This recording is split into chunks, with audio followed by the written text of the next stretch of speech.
There are days when even victories aren't enough to sustain you. It's early, and you're already feeling that emptiness that has no logical explanation. Because yesterday you did the right thing. You followed through. You obeyed. You might have even seen results. But today you wake up and there's no energy, no motivation, just a deep exhaustion that sleep doesn't fix. And the question haunting you is, why do I feel like this when everything should be fine? Elijah knew that morning.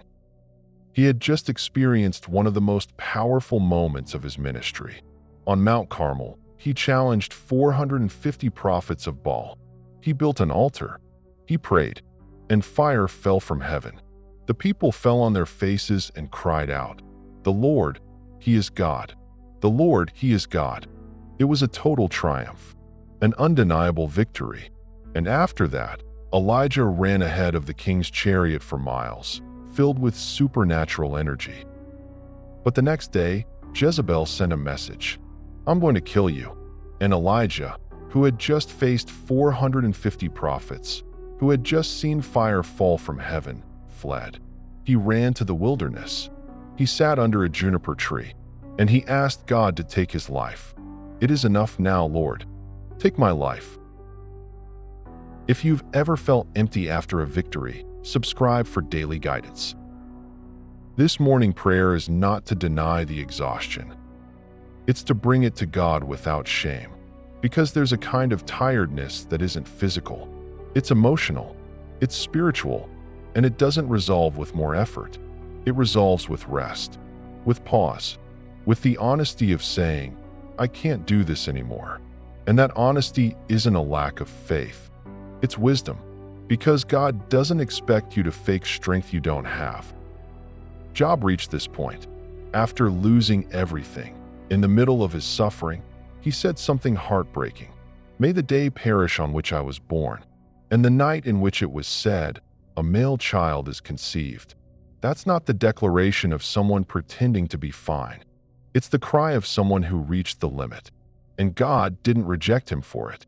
God listened. That's what this prayer does. It gives you permission to be honest, to say that you're tired, that you can't keep going at the same pace, that you need more than superficial encouragement, because spiritual exhaustion doesn't heal with motivational phrases. It heals with God's presence, with His silent care, with His understanding that you're not made to be strong all the time. Elijah fell asleep under the juniper tree. And while he slept, an angel came, not to scold him, not to give him a sermon about faith, to give him food, bread baked on coals, and water, and he let him sleep again, and then returned with more food. Because before any word, before any correction, God attended to the basics. Elijah's body needed rest, and his soul needed to know he was cared for. And that's what many need to hear today, that it's okay to rest, that it's okay not to have all the answers, that it's okay to say, "I don't have strength today," because God isn't measuring you by your constant productivity. He's sustaining you in your real humanity. Leave a like if you've ever needed permission to be tired. Listen to this carefully. Elijah didn't collapse because he was weak. He collapsed because he had given everything, because he had been in intense spiritual battle, because he had faced constant opposition. And the human body, the human soul, has limits. And reaching those limits isn't failure. It's humanity. And God understands that better than anyone. Jesus also felt this. In the Garden of Gethsemane, he sweated blood. He told his disciples, "My soul is exceedingly sorrowful, even to death." The Son of God, sinless, perfect, and yet he felt the crushing weight of what he faced. And he didn't hide it. He didn't pretend to be fine. He told his closest friends, "I am overwhelmed. Stay here and watch with me." So when you pray this morning, don't ask God for more strength to keep going as if nothing happened. Ask Him to give you permission to stop, to rest, to restore yourself. Because there are moments when the most spiritual thing you can do isn't to keep fighting. It's to let God care for you while you can't care for yourself. After eating and resting, Elijah walked for 40 days. 40 days in the strength of that meal.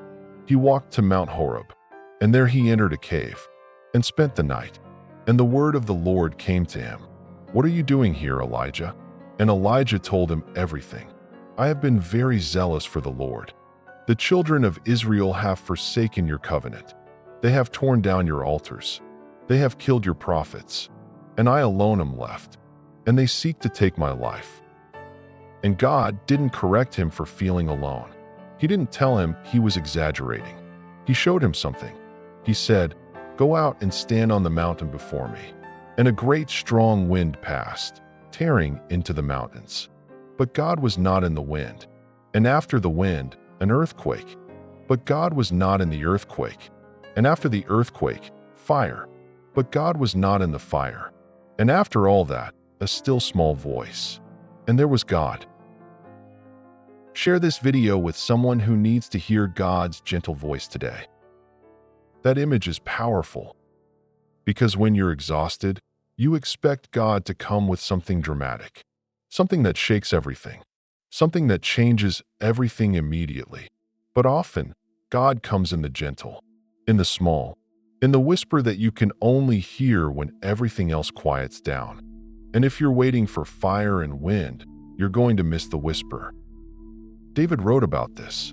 He said, "My soul is silent, like a weaned child with his mother, not like a baby crying for milk, like a child who has learned to be quiet in his mother's arms." That's the restoration God offers, not the absence of problems, but the internal quietness in the midst of them. There's something else God told Elijah. He said, "I have reserved 7,000 in Israel, all whose knees have not bowed to Baal." Elijah thought he was alone, that he was the only faithful one, that everyone else had abandoned. But it wasn't true. There were 7,000 more, and Elijah didn't know them. Because exhaustion makes you see only the negative. It makes you believe everything is lost. It blinds you to the faithfulness that God is sustaining in other places. And that's one of the most dangerous lies of exhaustion. That you're alone. That no one else understands. That you're the only one trying. But it's not true. There are others. And even though you don't see them, God knows them. And He's working in them too.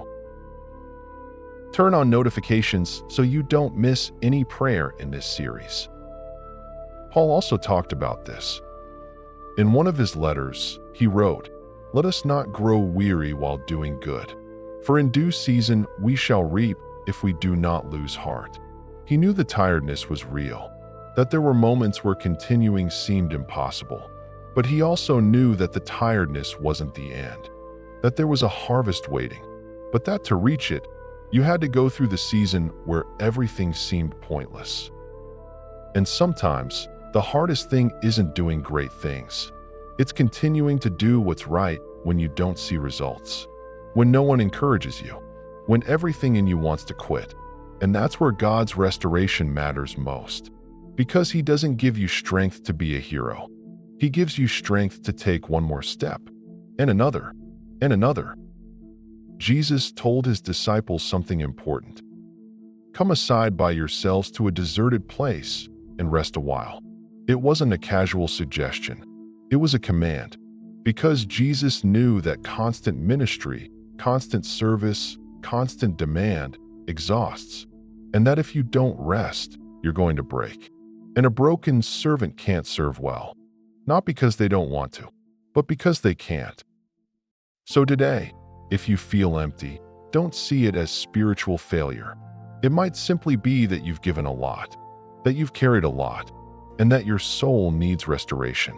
And that restoration doesn't come from doing more. It comes from stopping, from releasing, from letting God care for you the same way He cared for Elijah under the juniper tree. There's one last thing Elijah did. After all that, after the rest, after the encounter with God, Elijah returned, not because he felt completely restored, not because all his questions had answers, but because God gave him a task. Anoint Elisha as your successor. And Elijah obeyed. And in that obedience, he found purpose again. Not the same purpose as before, but purpose. Because sometimes restoration doesn't return you to where you were. It takes you to something new. And you have to be willing to release the previous version of your life to receive what God has now. And that requires humility. It requires surrender. It requires trusting that God knows what He's doing even when you don't see it. Comment Amen if today you're letting God restore you His way. So as you finish this prayer, don't ask God to make you stronger to carry more. Ask Him to teach you to rest, to release, to trust that He can sustain what you cannot. Because your value isn't in how much you endure. It's in that you are His child. And children rest in their Father's arms. Not because they're weak, but because they trust. May this morning not be another morning of forcing yourself to continue. May it be a morning of surrendering to the rest that God offers, of accepting that exhaustion isn't your identity. It's just a season, and that God is right here, not in the wind, not in the earthquake, not in the fire, but in the gentle whisper that says, "Rest. I have you, and you can let go, because I haven't let go of you."